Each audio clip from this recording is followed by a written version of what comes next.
Assalamualaikum warahmatullahi wabarakatuh. Nah, kali ini Ibu akan menjelaskan materi yang lalu berkaitan dengan persamaan dasar akuntansi.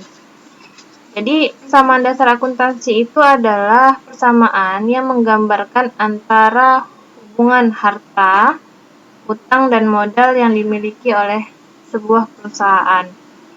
Jadi, kalau bisa digambarkan, perhatikan timbangan ini. Sebelah kiri ini adalah aktiva. Jadi aktiva tersebut terdiri atas harta. Kemudian sebelah kanan ini adalah sisi pasiva yang terdiri atas utang dan modal. Jadi aktiva dan pasiva ini keadaannya harus seimbang. Atau biasanya dalam akuntansi istilahnya balance, ya, seimbang. Apanya yang seimbang? Nilainya. Jadi jika aktiva berupa harta nilainya 10 juta, maka pasiva yang terdiri atas utang dan modal jika ditambahkan juga nilainya nanti harus sebesar 10 juta. Ya, jadi jika nilainya sama barulah dikatakan dia memiliki keseimbangan atau balance. Rumus persamaan dasar akuntansi sendiri itu dapat dituliskan harta yang dilambangkan dengan huruf H sama dengan hutang yang dilambangkan dengan huruf U ditambah dengan modal. Jadi harta sama dengan utang ditambahkan dengan modal. Ya, jika dikaitkan dengan pendapatan dan beban ataupun biaya, nah, jika pendapatan suatu perusahaan itu naik, maka otomatis modal perusahaan tersebut juga akan naik. Jadi, jika biaya suatu perusahaan itu naik, kebalikannya justru modal perusahaan tersebut akan turun karena biaya sendiri sifatnya adalah mengurangi modal. Maka di sini modalnya turun. Sedangkan pendapatan adalah pengaruhnya terhadap kenaikan modal. Jadi kalau perusahaan itu mendapatkan pendapatan, maka secara otomatis modalnya juga bertambah. Maka di sini pendapatan naik, modal juga ikut naik. Tapi kalau biaya kebalikannya. Jika timbul biaya pada suatu perusahaan, maka itu sifatnya mengurangi modal. Maka modalnya turun atau berkurang.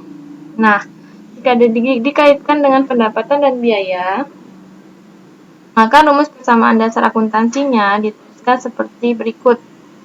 Harta sama dengan utang ditambahkan dengan modal, ditambahkan dengan hasil pengurangan antara pendapatan dan beban maupun biaya. Ya, jadi seperti itu. Untuk lebih jelasnya, kita akan masuk ke contoh persamaan dasar akuntansi berikut. Oke, di sini ada contoh soal.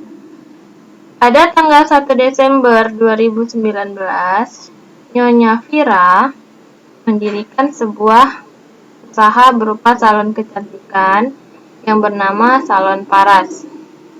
Berikut adalah berbagai transaksi yang terjadi pada salon tersebut selama 1 bulan, jadi selama bulan Desember.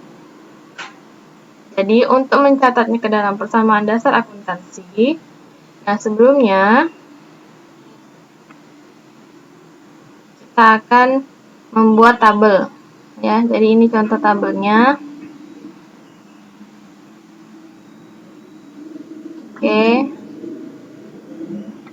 Nah, tadi contoh soalnya pada tanggal 1 Desember 2019, Nyonya Vira mendirikan sebuah salon kecantikan yang bernama Salon Paras. Jadi, berikut ini adalah berbagai transaksi yang terjadi pada salon tersebut selama 1 bulan tersebut, selama bulan Desember tahun 2019. Jadi, cara membuat tabel persamaan dasar akuntansi yang pertama yaitu kita mulai dari judul. Ya, judul yang paling atas itu harus kita tuliskan nama dari usahanya apa. Jadi di sini kan usahanya adalah usaha jasa berupa salon kecantikan. Jadi nama usahanya tersebut Salon Paras. Maka kita tuliskan di sini Salon Paras. Kemudian di bawahnya adalah keterangan apa yang kita kerjakan. Ya, di sini kita mau mengerjakan persamaan dasar akuntansi. Jadi dituliskan persamaan dasar akuntansi. Nah, kemudian transaksi yang terjadi itu terjadi pada periode kapan? Nah, di dalam contoh soal itu dikatakan transaksi tersebut terjadi selama bulan Desember tahun 2019. Maka di sini dituliskanlah periode Desember tahun 2019. Jadi inilah untuk judulnya ya. Kemudian di sini ada keterangan dalam rupiah, artinya nanti pada saat kita menuliskan nominalnya tidak perlu lagi dituliskan simbol rupiahnya. Ya. Nah, dalam soal ini di sini ada keterangannya. Ya, catatlah transaksi salon paras tersebut pada persamaan dasar akuntansi dengan format sebagai berikut. Jadi kita ikuti format dalam contoh soal. Jadi yang pertama ada format tanggal. Nah, ini tanggal. Tanggal ini terdiri dari dua kolom, ada kolom yang besar sebelah kiri, kolom yang kecil di sebelah kanan. Jadi kolom yang besar di sebelah kiri ini, yang paling atas kita isi tahun terjadinya transaksi, yaitu tahun 2019, sedangkan di bawahnya kita isi dengan bulan transaksi, yaitu bulan Desember dalam contoh soal. Yang sebelah kanan ini adalah untuk menuliskan tanggal terjadinya setiap transaksi. Oke, kemudian setelah tanggal, kemudian ada kolom harta. Harta itu kan banyak terbagi-bagi, ada harta lancar, harta tetap, dan lain-lain. Banyak ya, maka kita menyusunnya dimulai dari harta lancar terlebih dahulu. Jadi di sini ada kas, piutang usaha, perlengkapan, itu masuk ke dalam harta lancar. Sedangkan peralatan itu adalah termasuk ke dalam harta tetap. Jadi menyusunnya harta lancar terlebih dahulu. Maka di sini kita menuliskan kas. Ya, jadi kolom kas, kemudian baru diikuti kolom piutang usaha, kemudian diikuti kolom perlengkapan. Jadi kas, piutang usaha, perlengkapan ini semua harta lancar. Baru setelahnya adalah harta tetap, yaitu berupa peralatan. Selesai kolom harta ini, kemudian kita ke kolom hutang. Di sini hutangnya terdiri atas hutang usaha. Ya, kenapa dikatakan dia hutang usaha? Karena di sini perusahaannya adalah perusahaan jasa. Bahasanya di sini hutang usaha.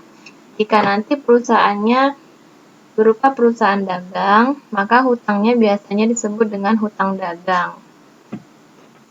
Kemudian kolom selanjutnya adalah kolom modal.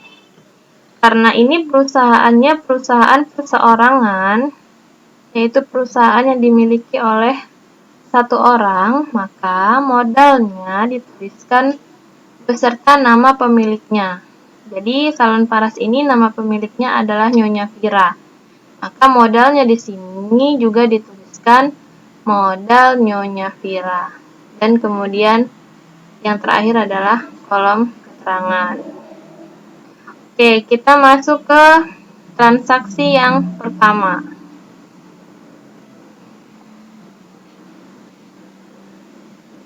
Ya. Transaksi yang pertama, pada tanggal 1 Desember, Nyonya Vira menyerahkan uang tunai sebesar 20 juta rupiah sebagai setoran modalnya. Nah, maksudnya soal ini adalah Nyonya Vira tersebut ya, untuk membuka usaha salon paras menyerahkan uangnya sebagai modal untuk membuka salon paras sebesar 20 juta rupiah. Ya. Maka soal ini harus kita analisis berpengaruh terhadap apa-apa saja.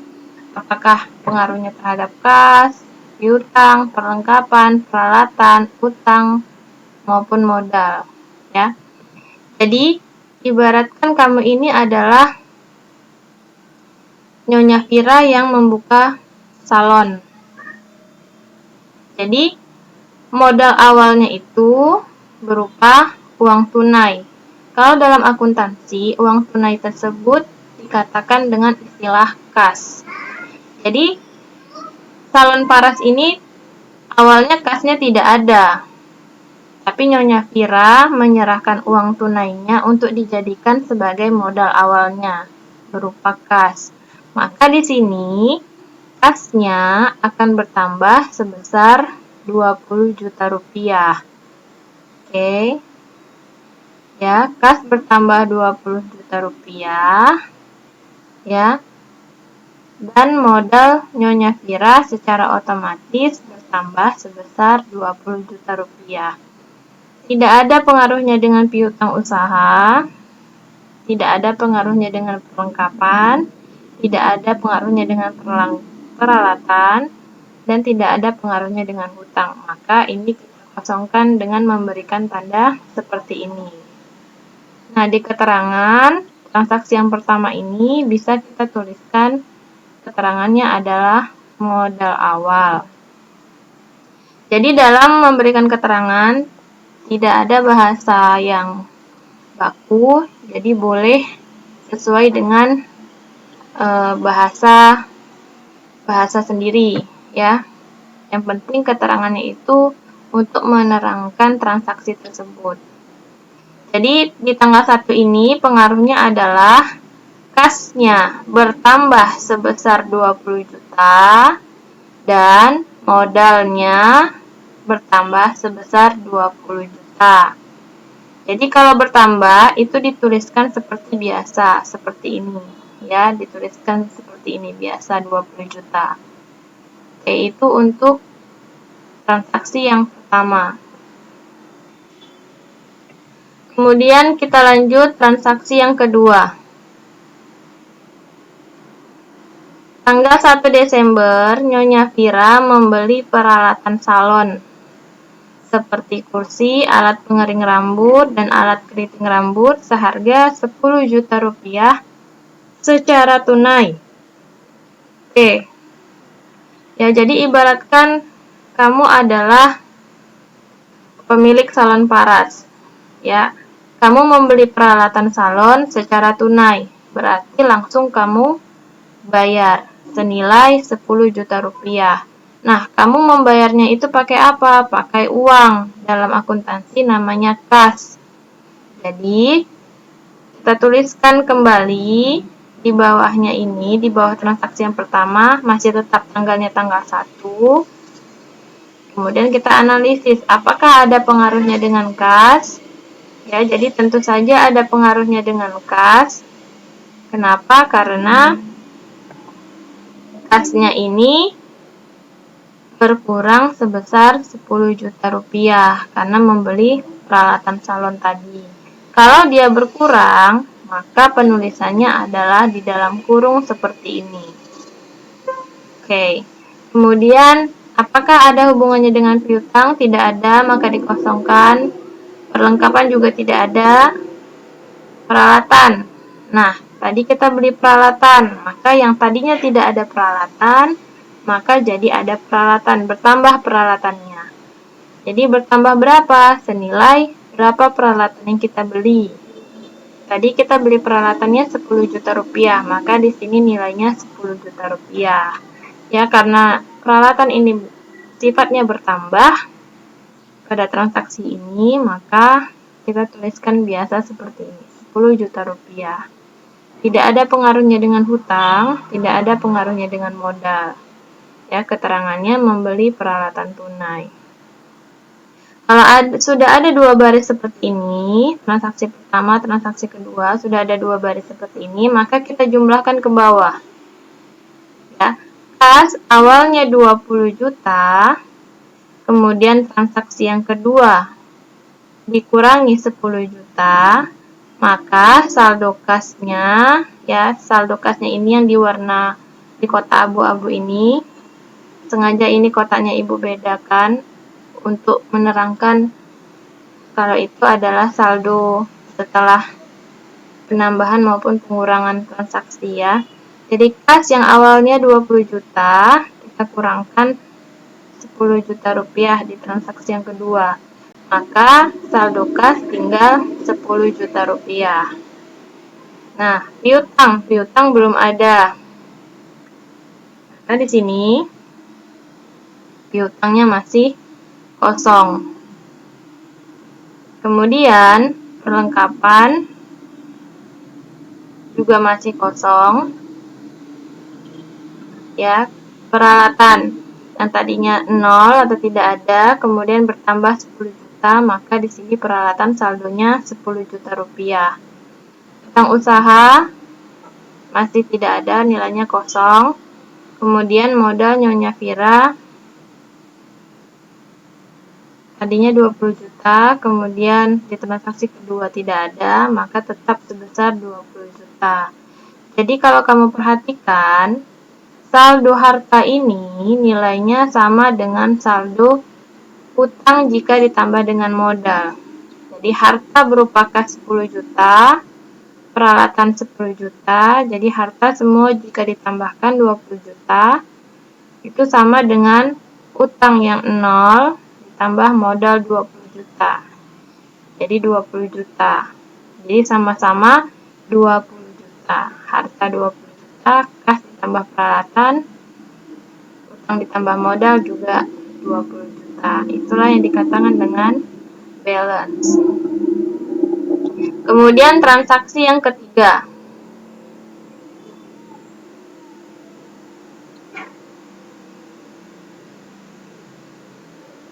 Transaksi yang ketiga,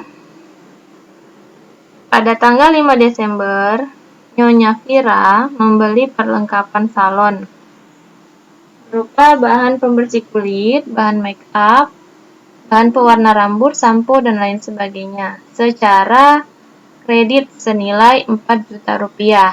Berarti kalau secara kredit, ini berarti Nyonya Vira memiliki yang namanya utang usaha.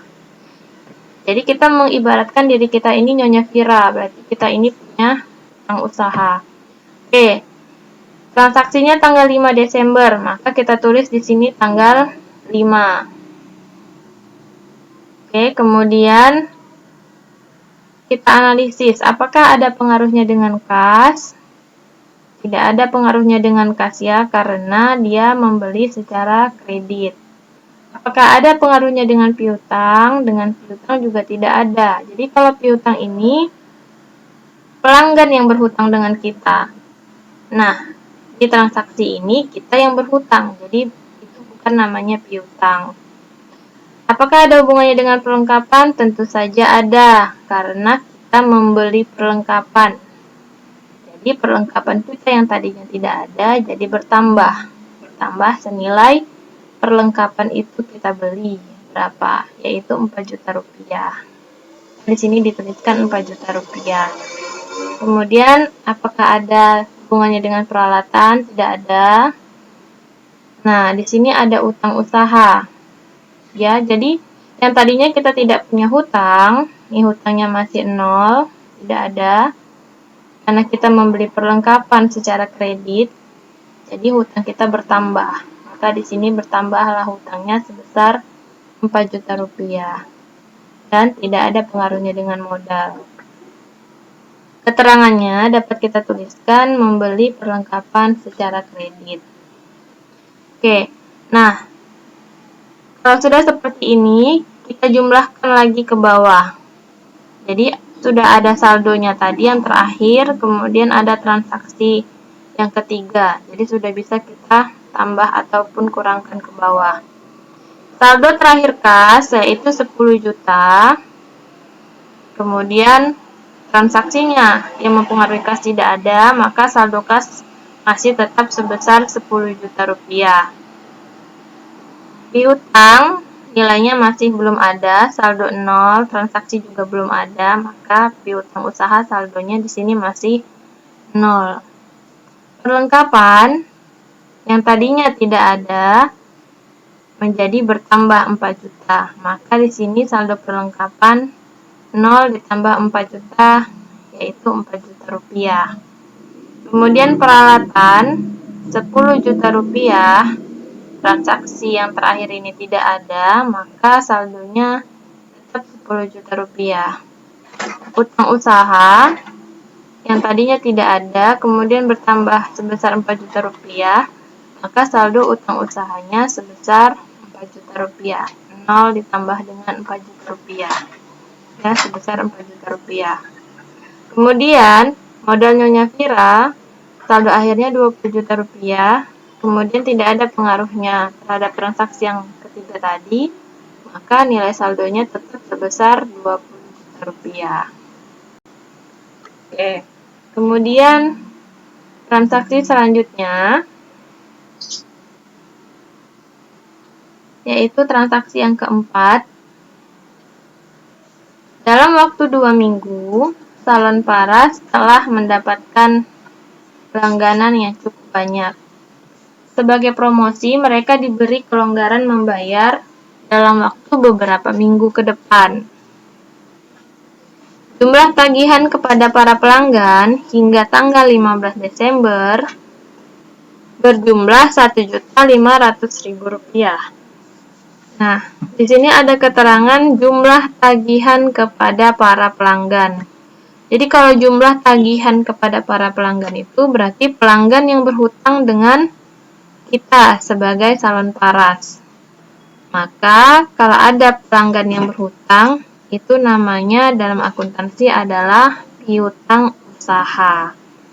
Oke, kita catatkan ke dalam tabel persamaan dasar akuntansi. Yang pertama kita buat dulu tanggal transaksinya, yaitu tanggal 15 Desember. Di sini kita tuliskan tanggal 15.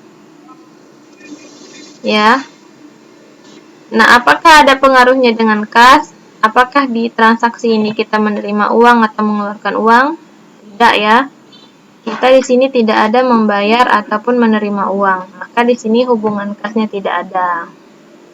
Nah, piutang usaha. Ya, di sini ada hubungannya dengan piutang usaha. Ya, karena ada tagihan kita kepada para pelanggan sebesar Rp1.500.000. Maka di sini piutangnya bertambah Rp1.500.000. Perlengkapan tidak ada hubungannya, peralatan tidak ada, utang juga tidak ada. Maka di sini pengaruhnya terhadap modal. Modal juga bertambah sebesar Rp1.500.000. Di keterangannya ini bisa kita buat tagihan kepada pelanggan atau piutang usaha. Nah, di sini kita jumlahkan lagi ke bawah. Jadi setiap ada 2 baris kita jumlahkan atau kita kurangkan ke bawah. Jadi saldo kas terakhir tadi 10 juta, kemudian di transaksi yang tanggal 15 ini tidak ada, maka saldo kas tetap 10 juta. Saldo piutang usaha 0. Di transaksi tadi muncul 1.500.000, jadi ditambahkan. Jadi saldonya sebesar 1.500.000. Kemudian perlengkapan yang tadinya 4 juta rupiah, kemudian di transaksi ini tidak ada pengaruhnya, maka tetap sebesar 4 juta rupiah. Begitu juga dengan peralatan, tetap 10 juta rupiah. Utang usaha juga tetap 4 juta rupiah. Nah, modal Nyonya Vira, di saldo terakhirnya dia 20 juta. Di transaksi tanggal 15 ini bertambah 1.500.000. Maka 20 juta ditambah dengan Rp1.500.000. Maka hasilnya adalah saldo terakhir modal menjadi Rp21.500.000. Oke, itu ya. Kemudian untuk soal selanjutnya. Di tanggal 20 Desember, Nyonya Vira membayar utang atas pembelian perlengkapan salon tanggal 5 Desember sebesar 2 juta rupiah. Nah, kalau kamu ingat tadi, di transaksi tanggal 5 Desember ini, Nyonya Vira ini kan ada membeli perlengkapan salon secara kredit 4 juta rupiah. Nah, jadi di transaksi tanggal 20 Desember ini, Nyonya Vira membayar hutangnya tadi. karena membeli perlengkapan salon secara kredit tadi sebesar 2 juta rupiah. Nah, kalau kita analisis, sebenarnya Nyonya Vira ini pada saat membeli perlengkapan salon itu nilainya 4 juta rupiah. Tapi di tanggal 20 Desember ini, dia membayar hutangnya tidak 4 juta rupiah. Dia membayar hutangnya hanya sebesar 2 juta rupiah. Berarti dia hanya membayar sebagian hutangnya, tidak seluruhnya. Ya, jadi bagaimana caranya kita mengerjakannya ke dalam persamaan dasar akuntansi jika ada transaksi pembayaran hutang seperti ini? Oke, perhatikan. Kita tulis dulu di sini tanggalnya, tanggal transaksi tanggal 20. Kemudian, kalau kita membayar hutang, ya jadi tadi kita kan mengibaratkan kita ini adalah salon paras atau Nyonya Vira pemilik salon paras. Jadi Nyonya Vira ini membayar hutang, kita membayar hutang. Kita membayar hutang itu menggunakan uang. Dalam hal ini kas. Berapa hutang yang kita bayar? 2 juta. Berarti di sini kasnya kan secara otomatis berkurang. Ya, jadi kalau kita bayar kan itu pasti kasnya kurang atau uang kita berkurang. Maka di sini kita tuliskan di dalam kurung kas berkurang sebesar 2 juta rupiah. Ya, jadi 10 juta rupiah saldo terakhir kas dikurang 2 juta rupiah, jadi sisa kasnya tinggal 8 juta rupiah.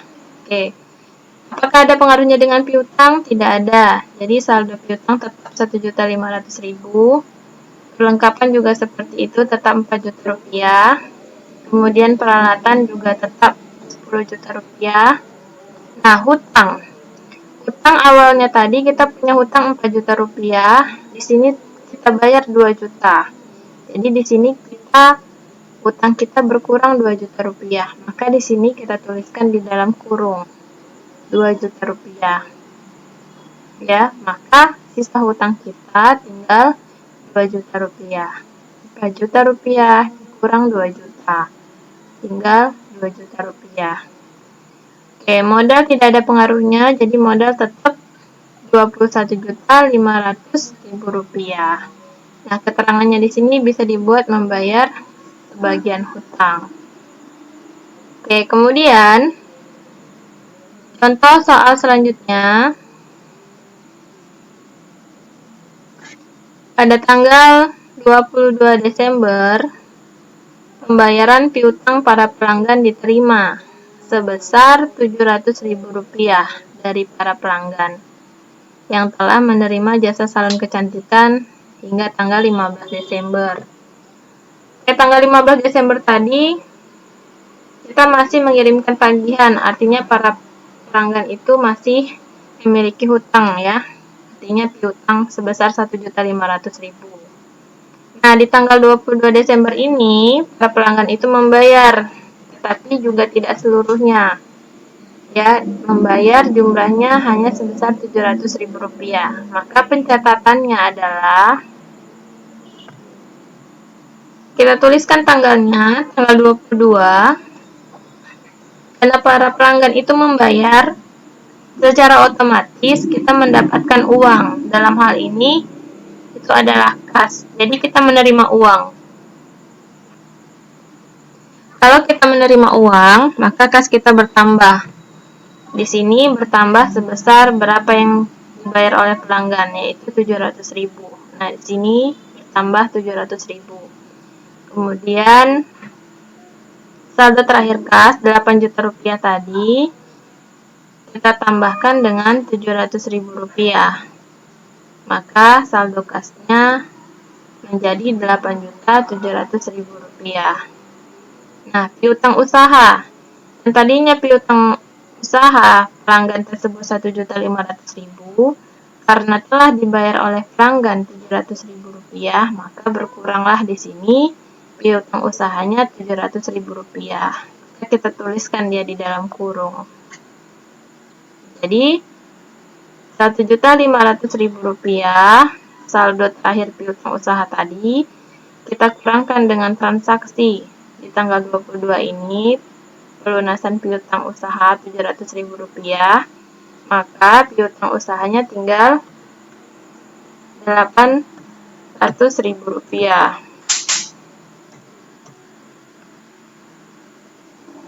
Ya. Nah, di sini perlengkapan, karena tidak ada pengaruhnya dengan perlengkapan, jadi saldo perlengkapan masih tetap sama, yaitu Rp4.000.000. Peralatan juga seperti itu, masih sama Rp10.000.000. Utang usaha juga masih sama, ya, saldonya terakhir 2 juta.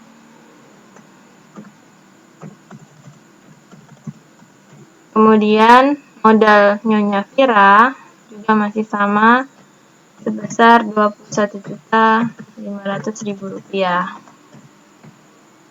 Oke. Nah, di tanggal 22 ini keterangannya dapat kita tuliskan pendapatan usaha, karena memang ini merupakan pendapatan dari hasil usaha yang telah kita jalankan. Kemudian contoh soal berikutnya.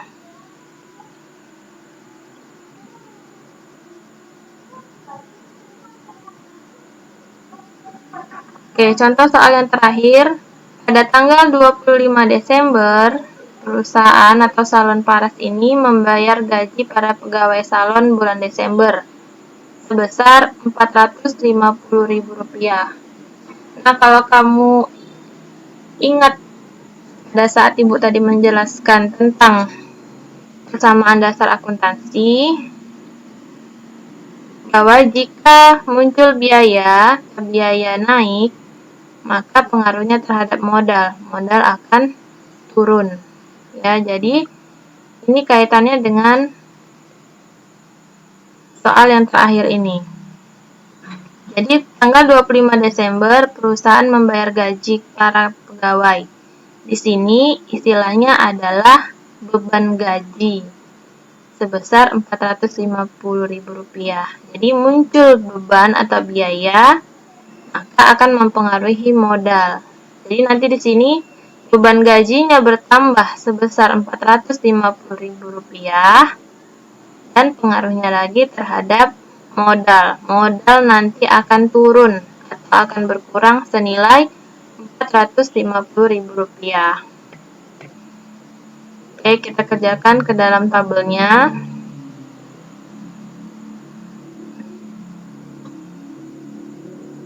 Yang pertama sekali kita tuliskan tanggal transaksi, tanggal 25. Kemudian di sini, nah karena di sini tidak terdapat akun beban, ya, di tabel ini hanya akun kas, piutang, perlengkapan, peralatan, utang, dan modal, maka jika kita membayar gaji itu kan menggunakan kas, ya. Jadi kas perusahaan itu kan jika kita membayar gaji pegawai akan berkurang, maka di sini pengaruhnya terhadap kas. Jadi kas berkurang senilai Rp450.000 karena kita membayar gaji karyawan. Jadi karena dia berkurang, maka kita menuliskannya di dalam kurung. Rp450.000. Kemudian tidak ada pengaruhnya dengan piutang usaha, tidak ada pengaruhnya dengan perlengkapan, tidak ada pengaruhnya dengan peralatan, tidak ada pengaruhnya dengan hutang, dan tidak ada pengaruhnya dengan modal, ya. Jadi tadi modalnya juga ikut berkurang sebesar Rp450.000. Jadi kalau ada transaksi beban, maka pengaruhnya adalah dengan kas dan modal. Jadi kas berkurang, modal juga berkurang. Di sini keterangannya bisa kita buat beban gaji. Oke, sekarang tinggal kita kurangkan ke bawah.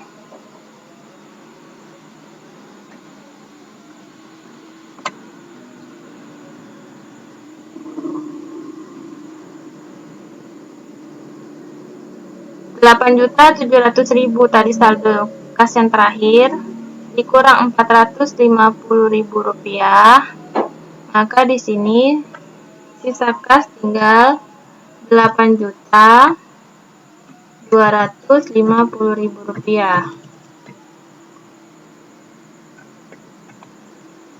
Oke, kemudian piutang usaha, saldo terakhirnya Rp800.000, dikurangkan tidak ada ya pengaruhnya di tanggal 25 ini, maka tetap sebesar Rp800.000.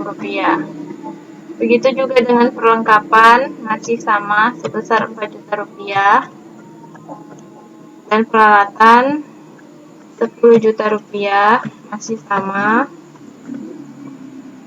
Utang usaha juga masih tetap sama, Rp2 juta.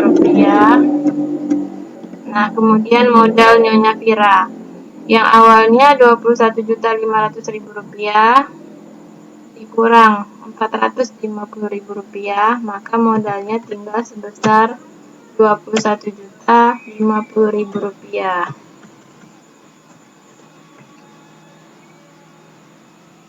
Oke, nah ini jika kamu tambahkan saldo kas terakhir Rp8.250.000 ditambahkan dengan saldo piutang usaha terakhir Rp800.000 ditambahkan dengan saldo perlengkapan yang terakhir Rp4 juta ditambah dengan saldo peralatan terakhir Rp10 juta, ini hasilnya adalah Rp23.050.000. Nah, utang Rp2 juta ditambah dengan modal Nyonya Vira Rp21.050.000, ini juga hasilnya sebesar Rp23.050.000.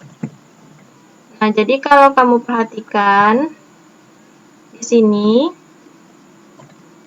antara harta